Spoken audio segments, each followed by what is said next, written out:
Go Gopher Podcast with Mike Grimm, episode number 123.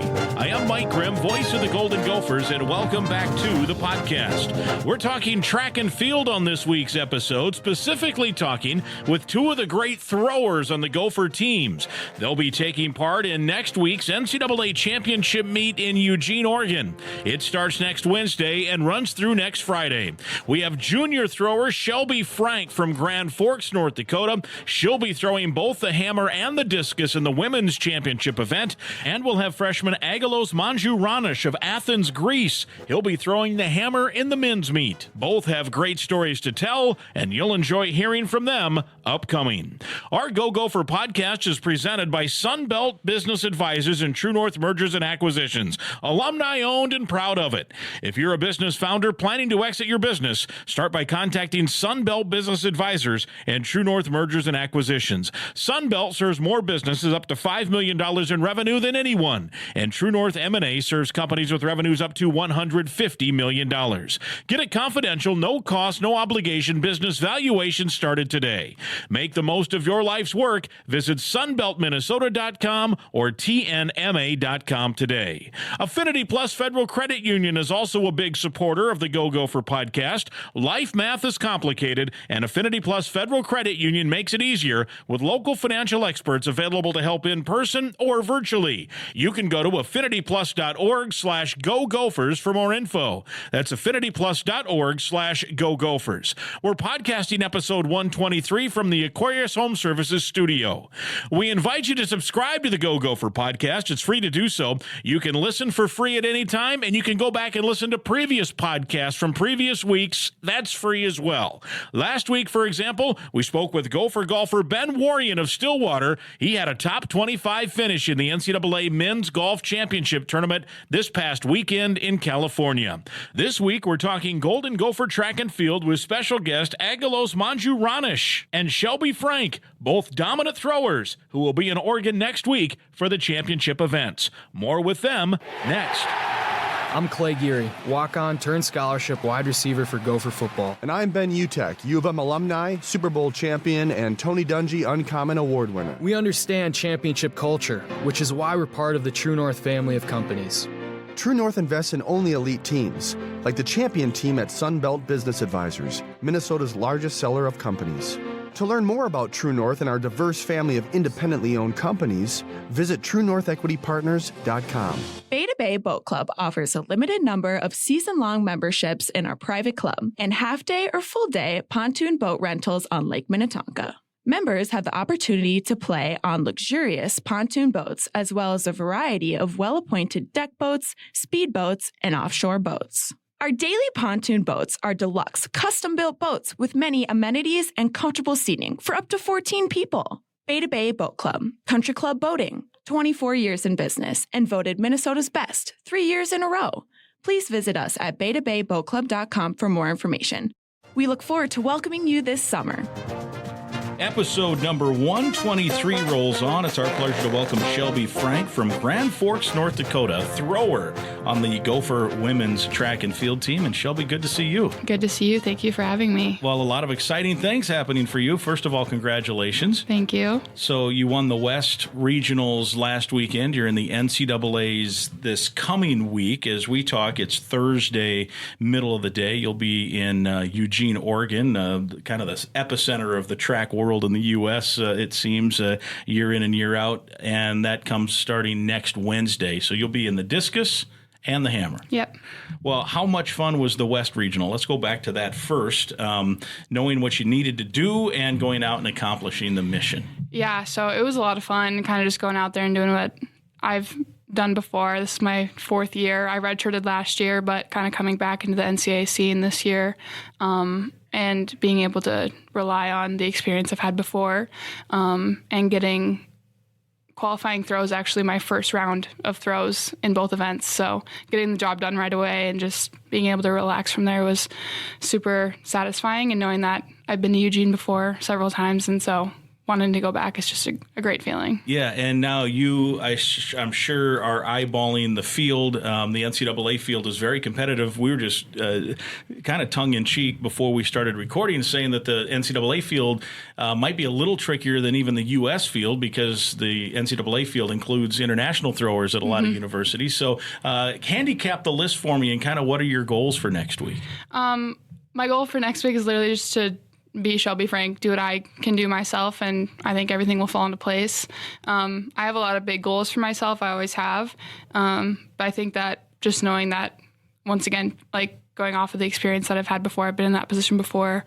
There are a lot of international people at the NCAA level. So even 2 years ago, I placed higher at USA's than I did at NCAA's because of the international students that are there. But it's an incredible field of talent. So I'm just excited to be alongside of it. And you're one of just 2 athletes who is qualified for both the discus and the hammer. Is that uncommon that someone would throw discus and the hammer? Are they just totally different motor skills? They are completely different. There's a lot more people who go in the shot put and the discus because they're more similar. It's sometimes the same movement. And so there's a lot of people who double in that. But to double in hammer and disc is a little bit less common. So it's cool that I am able to be one of 2 in that field. So how did you get into those 2 but not in the shot put? So I actually didn't even throw hammer until I came to college. Really? Yeah, because it's not necessarily a high school sport. So I threw discus and shot put in high school. Never really picked up the shot put like I did the discus. And so when I came here, I tried shot put for a year. Didn't really work out. Picked up the hammer. It came along very fast in the past 4 years. And so I just think that I have a lot of length. And so length is good for hammer and disc. And so I guess it just worked out for me in both. Length and strength, I suppose, too, right? So when you first tried it, kind of take me through how quickly you were able to catch on to the routine, because I'm sure to be at the elite level you're at, you have to be pretty precise with your mechanics. Yeah, no, I would definitely give a lot of the credit to Peter Miller, my coach. He is an amazing hammer coach. He's an amazing all-around throws coach, but he definitely knows what he's talking about. I actually came in the year of COVID, and so my training in the fall was shortened a little bit, and so I didn't really pick up the hammer and go deep with it, like far with it, until last year. But we throw the weight indoors, which is the hammer, but a little bit heavier. And that kind of came along right away. And I don't really know why or what it did, but I give it all to my coach, and he knows what he's doing. And so just trusting his plan. And we've been working really hard, staying in summers, putting in all the work, training-wise, technical-wise, to get better. And so I think that that's just kind of shown in the hammer the past 4 years. Yeah, you mentioned Coach Miller. He's got a great run of history here, both men's and women's, right, in terms of throwers and what everyone's been able to accomplish. Do you feel like you're proud to kind of fall in line with a bunch of really good, reputable throwers over the last several years? For sure. No, I think he said something about like 9 of 10 of the past years he had a female go in the hammer to nationals. And so to kind of continue that streak for him is awesome. It says a lot about him as a coach too. So let's virtually do something here. We're audio only, but the first time you picked up the hammer, and I'm guessing there's a small percentage of people listening because they're Gopher fans. They love the Gophers. They want to hear about track and field. And they're going, now, what's a hammer throw? Is that like a hammer that you're pounding a nail with and you just throw it? Of course, I'm joking. But take me through virtually the technique, if you can. Explain what the hammer is. So basically the hammer is, a lot of people have heard of the shot put. It's the heavy metal ball. Yeah. So basically you put the shot put on like a metal wire with a handle.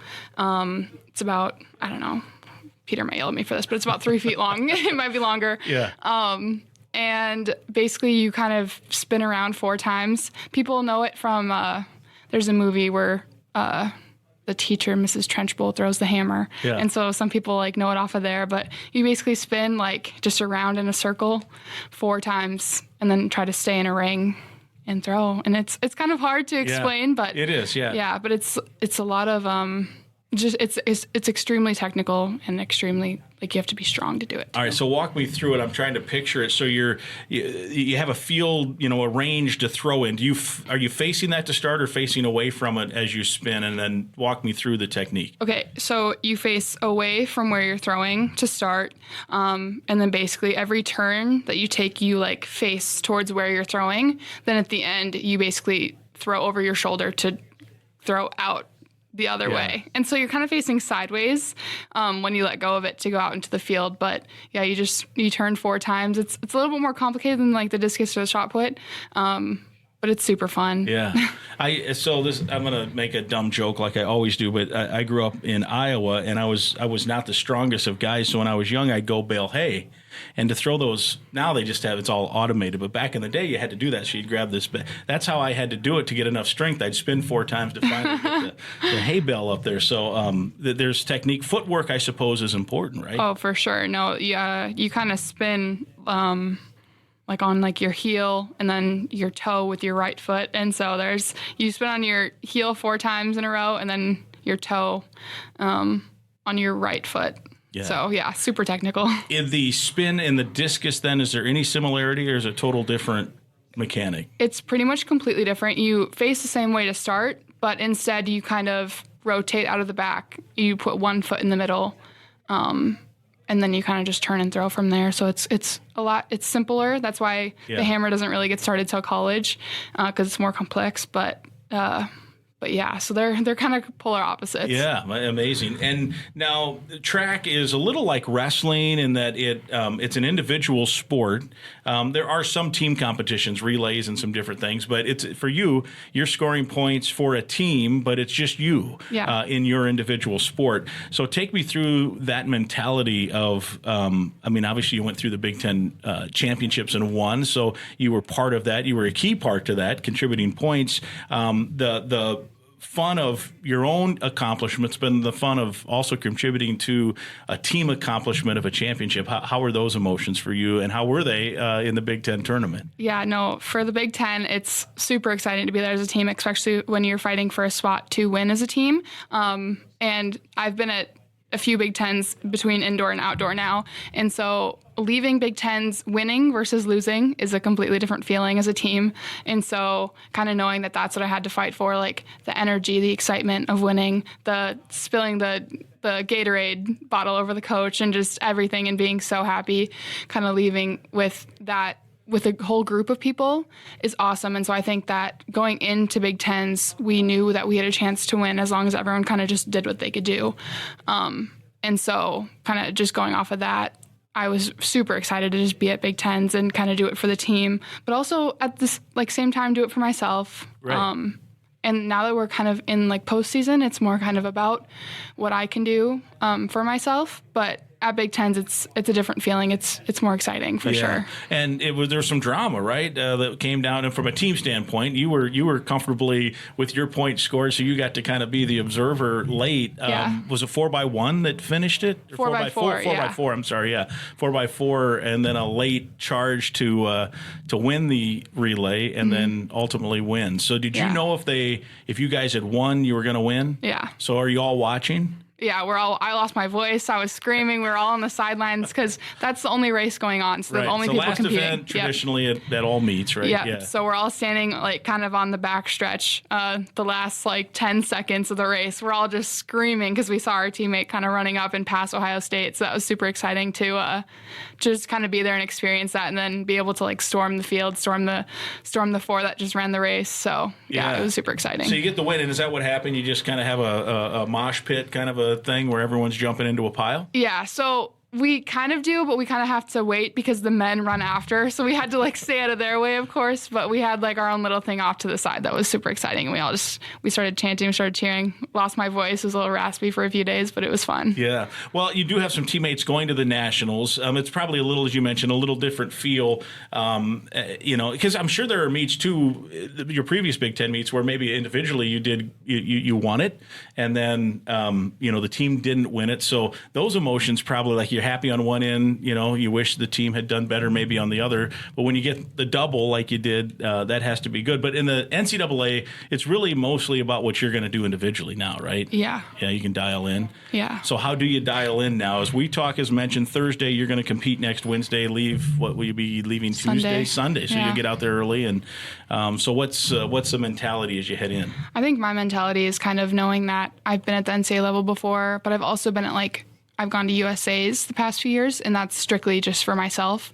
And so kind of just banking off of that and knowing that I've done this for myself. I've been doing it for a while for myself too. And I'm super excited because I feel like we have a lot of young people going to NCAAs this year. We have a pretty good team, good group of people who are going. So I'm excited to go with them and kind of experience it with them, but also compete for myself at the end of the day. Yeah. And as you said, just be yourself and see where where that ends up putting you in the standings, right? Yeah. If it's on top, great. Yeah, no pressure, just kind of do what I can do, and that's it. Yeah. And you're obviously one of the tops in the country. We were talking before you came on the air with us here about the Olympics. Take me through the process there, and what are your chances here that you could represent the USA in one of your events? So it's a complicated process in track and field. But so basically you have to qualify for the Olympic trials. You have to be top 24 in the country, like college, pro, all together. And so I actually am going in both hammer and discus, which is awesome. I'm super excited because I've only ever gone to USAs in discus before. So the trials, right? Yeah. And so those we'll leave the 19th, June 19th for those. Go to the trials. And basically at trials, you have to get top 3. And the past 2 years, USAs is what we have on off years of Olympic years. I've gotten 5th the past 2 times that I've went. So kind of just on the border of could go and represent the team. Last year I ended up making the under 23 national team. And so that was a really cool experience kind of as a younger person in the field who's still in college, not even a pro, to be able to make that team was really exciting. Kind of gave me the experience that I think will lead me in good directions in the next few years. So I think that the goal is kind of to place as high as I can there. And then there's also world ranking where throughout the year you can score points depending on how you throw throughout the year too. That could get you on the team as well. How much confidence does that give you then, knowing that where you're ranked, knowing some of your success, you're within, if you pop a big one, you could make it. What's your confidence level? I feel like I am fairly young still. Yeah. And so for me, I'm confident in that there's no pressure on me. Right. And so, because sometimes when you feel that pressure, you tense up and you don't do as well. And so knowing that there's no pressure, just kind of going out there and being one of the youngest in the field and just having fun, I think that gives me confidence knowing that I'll be able to go out and perform on the day. Is this a sport, I'm guessing it is, that is, you're fairly consistent with your throws. If you're not, if you don't fault, you're probably within a range of throws. And then maybe you have a bad one once every 10, I don't know, I'm going to make it up, 10 throws, and then maybe somehow you launch one that's an extra foot or an extra 8 inches, career best or what have you. What is your range, and is that the way it works? Is it you're kind of within a range and then you're just working to try to further that range as you practice throughout your career? Yeah, that's exactly how it is. So for me, kind of throughout the year, I've been pretty consistent in both events between 55 meters to 60 meters in the discus. And that's kind of exactly where we want to be. We had a little bit of a mishap in the discus at Big Tens, but I think that it was a learning curve and it kind of put me at a better spot at regionals. And so coming back to regionals and getting back from a lower mark and knowing that I'm still consistent, it's still good.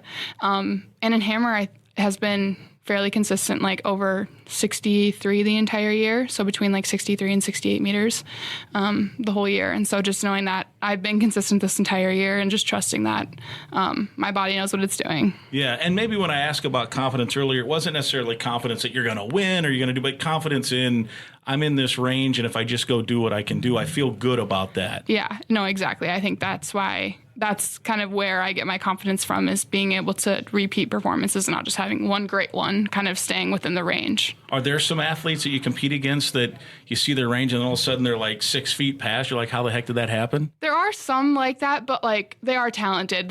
You have to be talented in order to get those big marks. And so But also, like, when you compete on the day, it all depends on, like, who shows up on the day. So that's why the Olympic trials are important. Yeah, one shot, right? Yeah. One shot. What is a consistent, or what does a week necessarily in the middle of the season look like for you then? How much, because I'm guessing, I mean, is it like a baseball pitcher? If you throw too much, your arm or shoulder gets sore, or, you know, how do you manage your body? How do you stay fresh? How do you practice enough to get better? Yeah, no, it kind of depends on the week. Like in the fall, we're doing a lot of different drills, a lot of heavy lifting. A lot of our stuff comes from the weight room, how much we can lift, how strong we can get.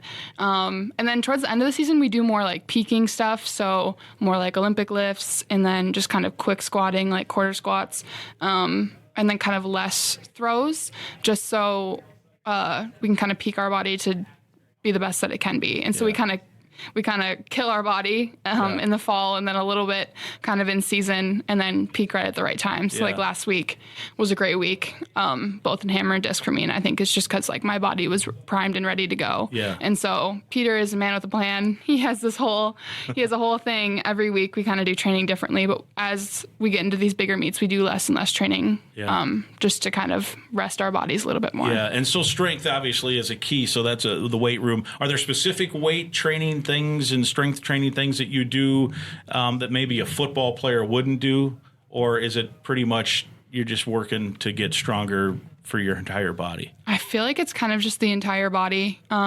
Like we'll usually do like an Olympic lift, we'll do like plyos, we'll do like a squat, a bench, and then like a core exercise. And then in the summer we'll do a lot of different things in the off season we'll do a lot. But yeah, usually just like an Olympic, a lower body and upper body, and then just kind of all around strength. Yeah. You mentioned that you didn't throw hammer till you got here, but you were discus for sure, shot put some. When did you realize that you had a pretty good skill and that college could be in your future? And how did you get interested in it?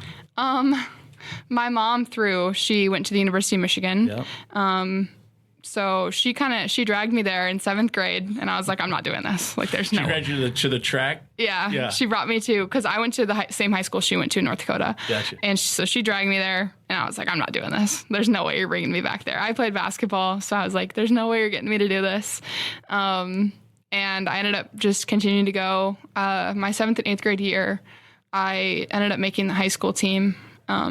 And so I feel like kind of in like 8th grade, 9th grade, I kind of knew that I was going to be doing track. And I did volleyball and basketball on the side just to stay active. Yep. But yeah, I feel like right away, 8th or 9th grade, I knew that track was going to be the one. So DNA is real. Your mom, Stephanie, right, threw at Michigan, and there's some heredity there. It's in the genes, right? Yeah. Yeah. My dad played basketball, so I also got some stuff from him too. Yeah. Right. So was she kind of coaching you? Then did she coach you kind of in that time frame? No, I wouldn't let her. I actually had the same coaches that she had. Okay. And so they knew what they were doing. We've had a lot of great success come out of the North Dakota school. A lot of D1 people came out of there, and so they knew what they were doing, and I trusted them. So I completely relied on them to kind of push me. And my high school coach actually just got inducted into the Coaches Hall of Fame in North Dakota. So super exciting for him. Yeah. So the track to Minnesota, you're in Grand Forks. What was the recruiting process like, and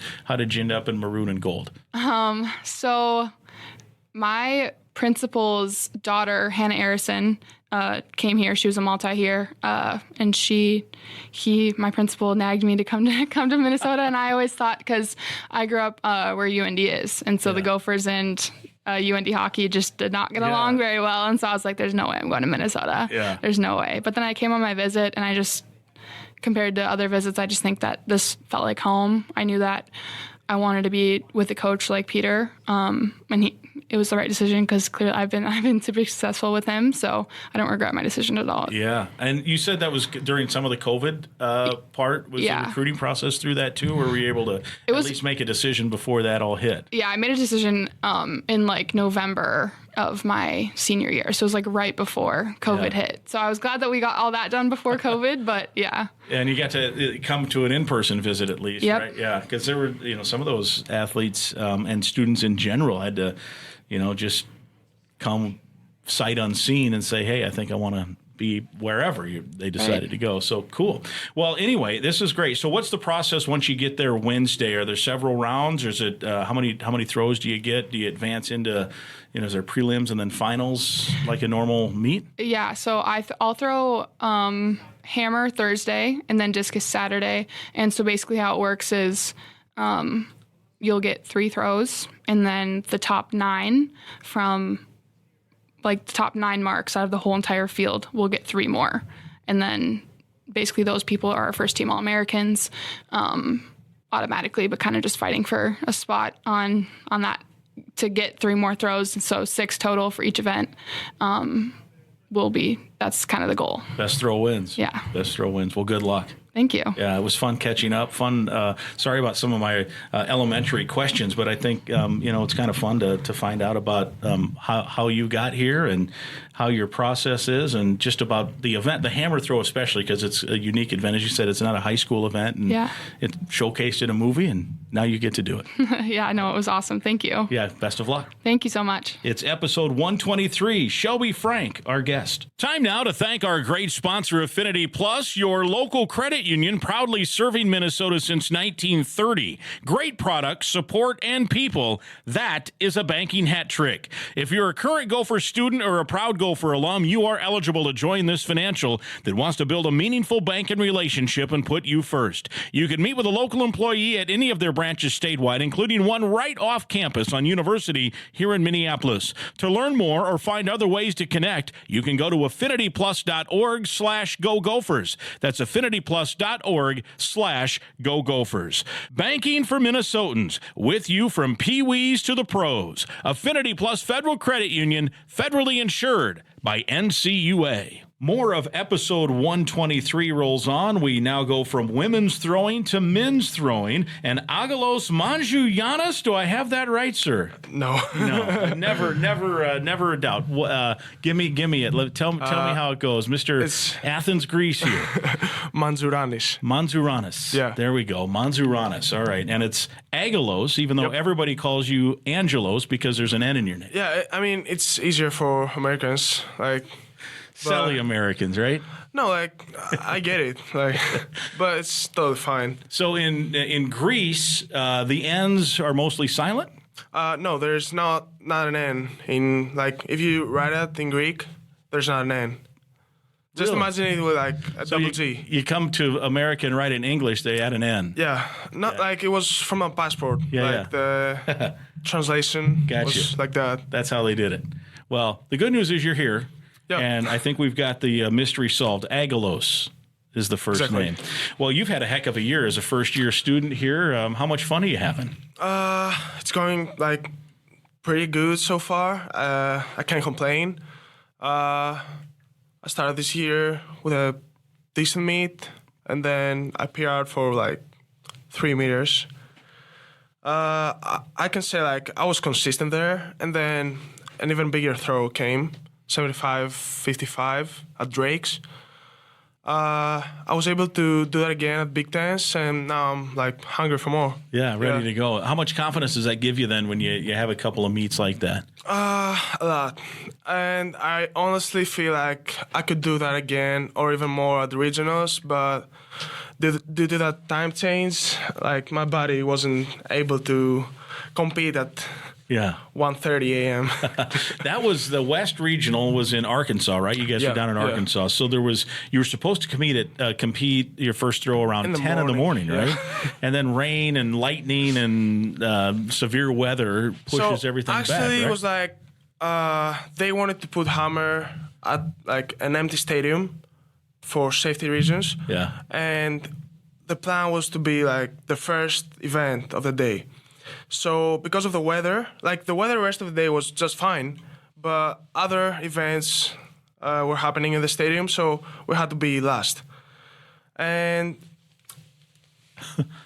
a delay on pole vault made first flight delay even more, and then there was a laser issue, and I ended up throwing like my first throw around 12:30. Yeah, and the event was done at like 1:30 in the morning, right? Yeah. But it was enough to get you into the NCAA tournament and an opportunity to make some noise next week, which is kind of fun. So how much fun did you have at Drake? I've covered the Drake relays before. That's a heck of an event, isn't it? Yeah, that was the biggest event I've ever been to.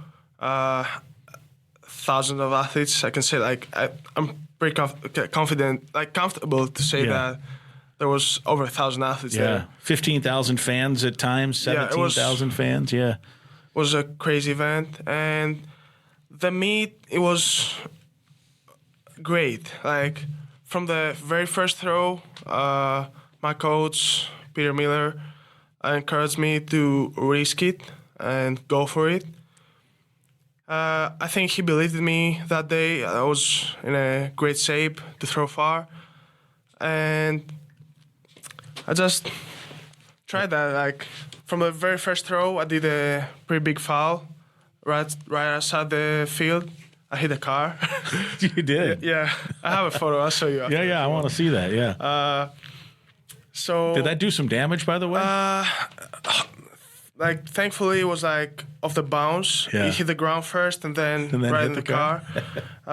It broke a plastic thing around the back tire, and it deflated that tire too. It deflated the tire. Wow. So, and I felt that throw. It was so good. Then after that, I was just keep trying to do that again. And last throw, I did. You did. You nailed it. Back to this. So I didn't know this. We got a sidebar here on this car deal. How could someone park a car close enough? So, at the left side of the field, there was a 20 to 30 feet net. Yeah. So to prevent that. Yeah. And then there was the field fence and then the road. They told the officials told me that it was a no parking sign at this road to prevent that from happening. Yeah. But somebody didn't somebody parked there. Yeah. I want to see that insurance claim. Yeah. That guy called his insurance agent and say, "How did you get this broken plastic?" And the guy at the Drake Relays threw a hammer into it. I'm guessing State Farm guy has never heard that one before. Yeah, probably. Yeah, that's pretty good. So so you throw that one. It's a good. It's a fault, but you felt good. It was you launched it, and so that gave you confidence to then launch the big throw. Of course, yeah. So you mentioned the coach said to be risky, Coach Miller, on that one, or let it rip, or whatever. I forget what the term you said. Take me through that thought process of all right, play it safe or not play it safe. What does that mean for you? I used to have and I think I still have a pretty big problem with fouls. For example, last year I fouled out in the final of European Championship under 20. That was not a really happy moment of my career so far, and I'm just trying to be cautious, do an easy full, safe throw at the start to be in top 9 here. Yeah. So I can have 6 throws and then go for it. But and also the same week we had a meet here on Wednesday, which I fouled out. So coach there was go for it, from very very first throw, and and it worked. Yeah, and it worked. As you so the fouls are either the hammer doesn't land in the range in the field. Yeah, it's even a foul can be if it lands outside the sector, if it never comes out of the cage, and if you step outside the circle before the hammer lands. Right. So it has to land and then walk out from the back of the ring. Right. So, yeah. How much work then do you put into lessening the possibility of foul?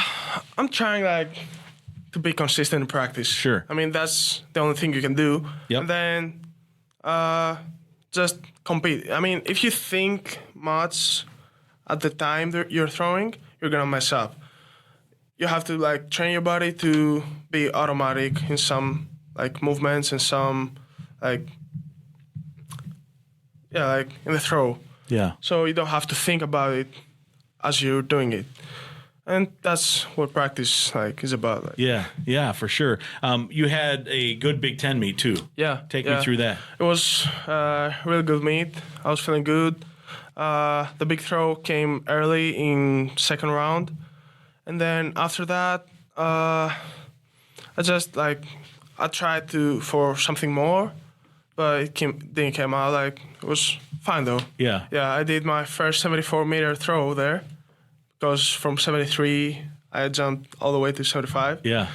I did a good series there, 75, 73, 70, I think, and 2 74s. It was a pretty good meet, pretty good experience. I felt like the team spirit there more than any other meet. And I really look forward to next year because it's going to be way more competitive. Costa is going to be back, and some other universities from California, I think, will join the Big Ten. Yeah. There's another Greek kid there. He already did 75 meters this year. And at USC, right? Yeah, exactly. Yeah. And I'm really excited about that next year. Yeah. It's going to be a competitive meet, and you'll be the returning champion. Yeah. Right? Which is pretty cool. You mentioned Kostas, I should say. He's a Gopher. He's not competing this year. Yeah, he's redshirting for the Olympics. Yeah. He's already in there.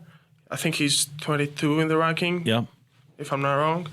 And, I mean, right now I don't think that he can be out of it. Like, he's so high in the ranking that it's in a safe spot. Yeah, and he's from Greece as well. Yep. So he'll represent Greece in the Olympics. Yeah, with the other 2 guys. We're sending 3 athletes. I'm not really sure if Greece has any other event in track and field that is going to send 3 athletes. Yeah. Which is, like, really good for Hammer. Yeah. Make it more popular in Greece. Is it a popular sport in Greece? Not at all. Like, just imagine in the national championship. Yeah. It's the only event that is outside of the stadium. Yeah. How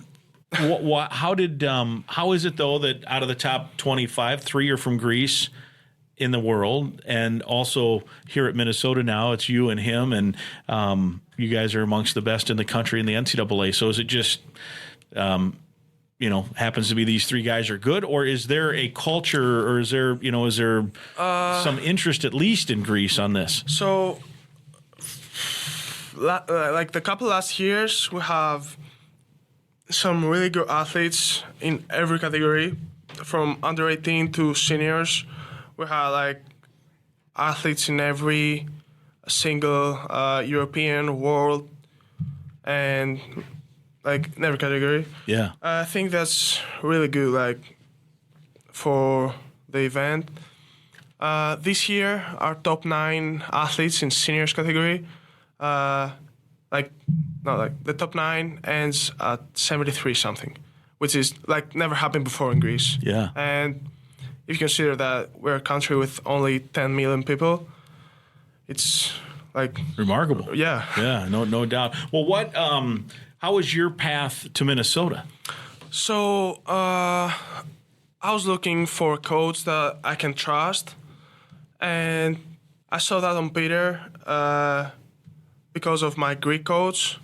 He seemed to trust his work with Kostas, so that was more than enough for me. Yeah. I wanted to spend like my time in the USA with a coach that I can trust and make me better. Yeah. And Shelby was on earlier on the podcast. She talked about Coach Miller and how big of an influence and how much that she never threw a hammer until she got here. Yeah. Right now, she's one of the best in the world as well. How much has he taught you? How much have you improved now with him? So we changed some things in my technique. And of course, like, I did a remarkable improvement this year. But yeah, like, I think it's pretty important. Like, also the communication that he has with my Greek coach. So that also made my transition to here even better and easier at the terms of practice, of course, because a big change like that has like many things that affect you. Yeah. Like family and stuff like that. But yeah, like the practice part, it went like super smooth because of that. The communication between these two. It was, yeah. Yeah, you think about you're halfway, around the world, away from home now. Yeah. How was that transition as a freshman? You're what, 18? No, I'm 20. 20. So Yeah. you're 20. How did that transition go? The worst part this year was the fall semester. It was like really tough. Homesick? Yeah. Yeah. But after that, like, I took a really good 3-week break. I went back in Greece and I came back with a like whole different like mood. I was ready to continue being here. Yeah. Also, the competition started, so it made it even better.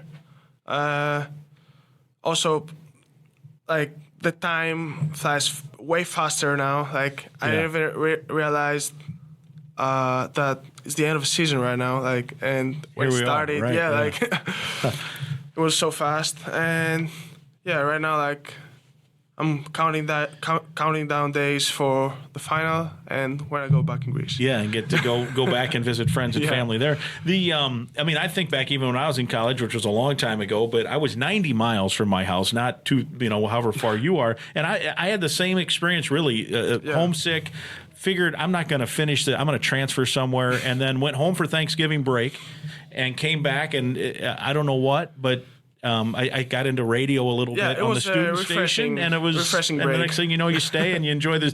I go back and visit. I enjoy my college friends still and everything else. So there is you get out of that comfort zone, and then you got to kind of create your new comfort zone. Yeah. And now you've got teammates and friends and classes. How did classes go for your first year? First semester was surprisingly good. Yeah. Then I was a little bit more relaxed, and it didn't went like that good, but I still like got some decent grades. Yeah, good. Well, that's awesome. That's Yeah. awesome. How did you get interested in the hammer? How young were It you? was totally like by accident, I would Really? say. Yeah. So when I was a kid, like, I started being in a sport from like when I was 3.5 years old. I started swimming. My mother wanted me to just learn how to swim, and then I liked it, so I did that for 10 years till I was 13. Were you pretty good? I was decent. Yeah. Yeah. Like, my body type doesn't like really help that. And then I was like, I want something new. I visited some like martial art like gyms. Yeah. It didn't fit me like at all. I didn't like that. And then my neighbor was doing high jump at a like track and field coach. So I visited there. I was like, so at first I was looking to do some like sprints or something. Yeah. It was pretty similar to what I did swimming. I was running like 50 and 100 meter freestyle. So I was like, yeah, I can do like 100 or something. But he was like, no, you're going to do hammer. I was like, okay, like, what is that? So he looked at your body and said, I think you can throw. Yeah, I think so. Yeah, something like that. Yeah. After that, like, one thing like came to another, and here I am. Here you are. Yeah. Yeah. And did you get once you realized that, hey, one, you liked it probably, and two, you were decent at it. I enjoyed that. And since like my first year, I was like, I had I think, third performance in the country at like under 16 category. By the way, I fouled out in that final. Yeah. And after that, it was like next year I got my first national championship as an under 16, and I kept like evolving and becoming better. Wow. Yeah, like the year after, I did the European standard for under 18. I was ranked number 7 in the world with 56 with 5K. And yeah, the year after, I did the national record for under 18, 80.46. I was ranked number 1 in the world for like 3 months, from May to like early August, I think. Yeah. I was unlucky with COVID because I got like 2 European championships canceled because of that. It was really bad. Heartbreaking, yeah. But after that, it was like even better. Like every year was better and better and better. Wow. I mean, think about how we always talk about one fateful thing here or there can basically send you in a direction you never dreamed. So if your neighbor's not a track guy and you don't pretend you're going to go high jump or something, and then he says that, who knows where you'll be? But you're seeing the world. You're studying in Minnesota, in the USA. That's crazy. Yeah, crazy. If you think about it, it's actually crazy. And then like after that year, I knew that I wanted to keep throwing as a like professional athlete. After like I wanted to try that, and I knew that I couldn't combine the university in Greece with practice because everything is so far away from like I had, for example, I tried that for 1 semester. I had to wake up like at 6 to be at the school at 8 with a public transport and stuff like that. Then I had practice and I returned home at night, so it couldn't work. Yeah. So I already knew that I want to study in the US, and like the interest started to be there from like 2000, like late 2020, I think. Mm-hmm. Yeah, and I was talking with a couple coaches, and then my Greek coach told me about Peter, where we also talked with Peter and on the phone, texted each other, and I was like, yeah, why not? Yeah, and here you are. Yeah. And here you are. Now, you mentioned the Olympics, and Greece will get 3 spots, it looks like. Are you in the mix for that? Right now I'm 4th. Okay. But even if I was 3rd, I couldn't go there because right now I'm ranked 39 or 40, Yeah. and only 32 people go. So you got to be top 32, and there's not a way between now and then that you could work your way into the top 32. So I have like 2 big meets right now, like the NCAA, Yep. Which is a big category meet.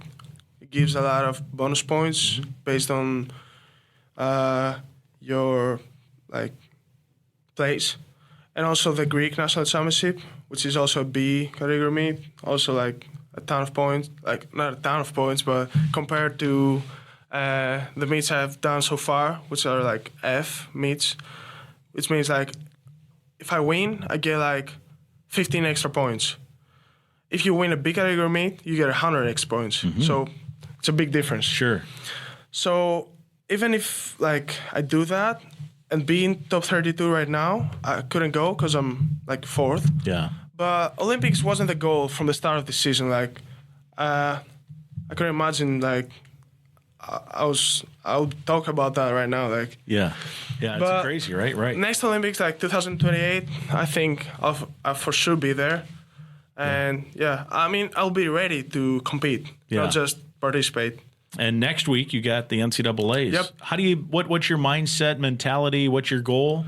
So the goal is to throw far. I think the situation like there and the competition is gonna help me because I don't think I would ever so far in a meet with such competition, because now it's like 2 guys at 77, 2 guys at 75, and the defending champ from last year he he hasn't thrown far so far. He only did like 47. But you can like he's not gonna throw. I mean, you have to expect from him to throw far, and that's what I'm doing. Like, I know he's gonna throw far. I'm just try to throw far too, and we'll see what happens. See where it goes. Yeah, very good. All right, so I travel a lot through my duties here, but it's always usually within the U.S. Domestic travel, so to speak. I have gone to Italy on a family vacation. We were in France for a little while, but not to Greece, which is a bucket list. Yeah, I want to go sometime. I've heard it's a great spot. So if someday I do, give me 2 or 3 things that are must-dos for anybody listening if they want to visit Athens or Greece. Great. So it depends, I think. Okay. If you like sightseeing and stuff like that, it's a great destination. Even if you go like to the center of Athens, we have like Parthenon and the museum there. It's great. Like, I went only one time with the school, the high school. Yeah. It's like astonishing, like breathtaking. Yeah. So I think even if you're not into sightseeing so much, I think that's a must. You have to visit there. And then if it's summer, I think you have to go to an island. There are so many options for all budgets, I think. Some more affordable, some like way more expensive. But yeah like we have like great sea all over the country. Yeah. So I think like you have to visit Athens for sure. Yep. A lot of sites, museums, stuff to do like nightlife and everything, and also an island for sure. Yeah. All right, I've got that written down. I'm going to do that. Well, hey, good luck next week. It was fun getting to know you. It was fun to hear about your story. I'm always amazed at the path that life leads you. And here you are in Minneapolis, Minnesota. You'll be in Eugene, Oregon next week, the epicenter of track and field. Drake is awesome with the relays, but that place out in Eugene with track, and you'll enjoy that next week too. So good luck. Yeah, thanks so much. All right, very good. Thank you. My thanks to Golden Gopher freshman Angelos Mantzouranis and Gopher junior Shelby Frank, who spent time with us talking throws and Gopher track and field. I hope you enjoyed hearing from both of them as much as I enjoyed talking to them. Episode 123 is presented by Sunbelt Business Advisors and True North Mergers and Acquisitions. If you're buying or selling a business, visit sunbeltminnesota.com or tnma.com. We're also partnered with Affinity Plus Federal Credit Union, a locally member-owned full-service financial invested in you. Learn more at affinityplus.org/Go Gophers. They have an award-winning mobile app, so check that out as well. Again, I'd invite you to listen to past podcasts, and please be sure to click the subscribe button to the Go Gopher Podcast right now. It's free to subscribe and free to listen at any time. And please share the link to the podcast with others so they can subscribe and listen as well. And if you've enjoyed the podcast, please give us some positive feedback. We'll talk again next week.